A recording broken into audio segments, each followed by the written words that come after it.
അങ്ങനെ ഇന്നപ്പോഴാണ് കേട്ടോ ഫ്രണ്ട് അമ്പലത്തിൽ പോകാനായിട്ട് വിളിച്ചിട്ടുണ്ടായിരുന്നത്. വീടിന് ഒരുപാട് അടുത്തല്ലെങ്കിൽ കുറച്ചടുത്തായിരുന്നു കേട്ടോ. അപ്പം നമ്മൾ പോയത് വലിയ കുനമ്പക്കുള ക്ഷേത്രത്തിലായിരുന്നു കേട്ടോ. ചെന്ന പാടെ നമ്മൾ ദേവിയെ കണ്ട് തൊഴുതു. കുറച്ച് നേരം നമ്മൾ അവിടെ ഇരുന്നിട്ട് അപ്പുറത്ത് പ്രോഗ്രാം നടക്കുന്നുണ്ടായിരുന്നു, DJ പ്രോഗ്രാം ആയിരുന്നു കേട്ടോ. കുറച്ച് നേരം പ്രോഗ്രാമൊക്കെ കണ്ട് നിന്നതിന് ശേഷം വീണ്ടും അമ്പലനടയിൽ വന്നിട്ടുണ്ടായിരുന്നേ. കുറച്ച് നേരത്തെ ഒരുക്കങ്ങൾക്ക് ശേഷം ദേവീനെ പുറത്ത് എഴുന്നള്ളത്ത് കൊണ്ടുവന്നിട്ടുണ്ടായിരുന്നേ. ആദ്യമായിട്ടാണ് ഞാൻ അങ്ങനെ കാണുന്നത്. ഒരുപാട് പേര് ആ സമയത്തും കാണാനായിട്ടുണ്ടായിരുന്നു കേട്ടോ. ഏകദേശം ഒരു 9:30-ക്ക് ശേഷമാണ് ഈ പൂജയൊക്കെ കഴിഞ്ഞ് പോകുന്നത്.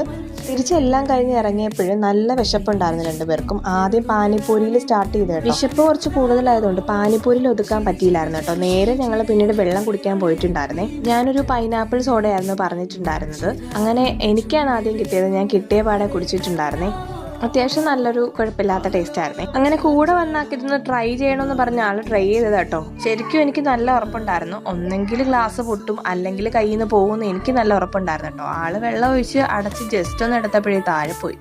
പിന്നീട് കയ്യിൽ കിട്ടിയത് കുടിച്ചിട്ട് പെട്ടെന്ന് ഇറങ്ങി. പിന്നെ എന്നാ അവിടെ നിന്ന് ഇറങ്ങിയതോ ഈ ഇഡലി ഹട്ടിലോട്ടായിരുന്നു. രണ്ടുപേർക്കും ഓരോ പൊടി ഇഡലി പറഞ്ഞിട്ടുണ്ടായിരുന്നേ. ഒരു പ്ലേറ്റിന് 70 രൂപയായിരുന്നു കേട്ടോ. ആദ്യമായിട്ടാണ് ഇങ്ങനെ ട്രൈ ചെയ്യുന്നത്. ഇതിലേ വരുന്നവരൊന്ന് ജസ്റ്റ് ഒന്ന് ട്രൈ ചെയ്ത് നോക്കണം കേട്ടോ. നല്ല ടേസ്റ്റ് ഉണ്ടായിരുന്നു. ഒരു അമ്മയും ചേട്ടനും ചേച്ചിയും കൊണ്ട് നടത്തുന്ന ഒരു ഷോപ്പാണ്. ഇതിൽ തന്നെ ഒരുപാട് വെറൈറ്റീസ് ഉണ്ടായിരുന്നു കേട്ടോ. അങ്ങനെ എല്ലാം കഴിഞ്ഞ് നമ്മൾ വീട്ടിലേക്ക് പോന്നു. ഇന്നത്തേക്ക് ഇത്രയേ ഉള്ളൂ. മറ്റൊരു വീഡിയോയുമായി കാണുന്നത് വരെ ടാറ്റാ ബൈ.